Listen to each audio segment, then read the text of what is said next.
ضياء العوضي الله يرحمه، ناس مقتنعة بيه جدًا، وناس تانية شايفة العكس تمامًا. أنا مش هاناقش هو صح والّا غلط، لإن ما عنديش المعلومة، لكن عندي شوية تساؤلات أكبر شوية. هو أنا أعرف إزاي الحقيقة فين؟ يعني بجد لو في موضوع زي ده دقيق جدًا وتخصُّص محدد، وفوق ده كمان مهم بالنسبة لي، بيأثّر على حياتي بشكل مباشر.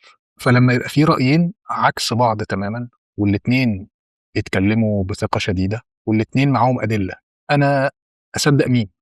أمشي ورا العلم، الاتنين بيتكلّموا بالعلم، أمشي ورا المتخصصين، المتخصصين نَفْسهم مختلفين، أشوف مصدر موثوق، طَب مين قال إنه موثوق؟ اللي قال عليه موثوق، ومين قال إن هو كمان موثوق؟ وهل أنا مؤهل أصلًا إني أعرف أحكم، والّا في الآخر هاختار الرأي اللي بيتوافق مع دماغي وخلاص؟ وأصلًا اللي بيوصلني من معلومات، مين قرر إنه يوصلني، ومين قرر إن غيره يختفي؟ يعني لو فرضنا، وغالبًا الفرض ده صحيح، إن في جهات كبرى متحكمة عندها إعلام وعندها تأثير وعندها مصلحة، فهل أنا أصلًا باشوف الحقيقة، بتوصلني الحقيقة، والّا بيوصلني الجزء اللي مسموح إنه يظهر؟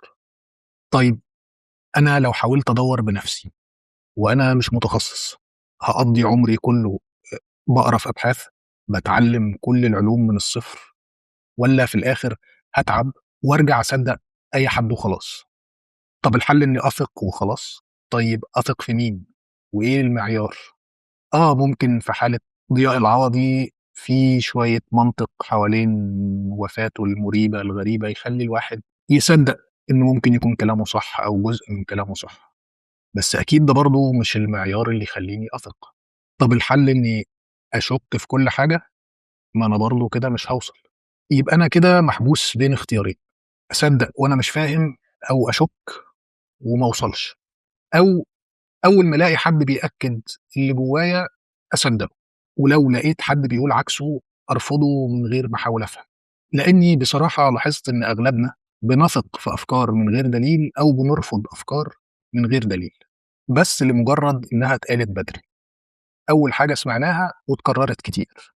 يمكن القصة مش ضياء العوضي صح والّا غلط، القصة هل أنا عايز أعرف بجد، وأعرف إزاي أنا مستعد أشُك في اللي أنا متأكد منه، ولو اكتشفت إني مش عارف، أقبل إني مش عارف، والّا أفضل متمسك بأي معلومة بس علشان اتعودت عليها؟ مش عارف.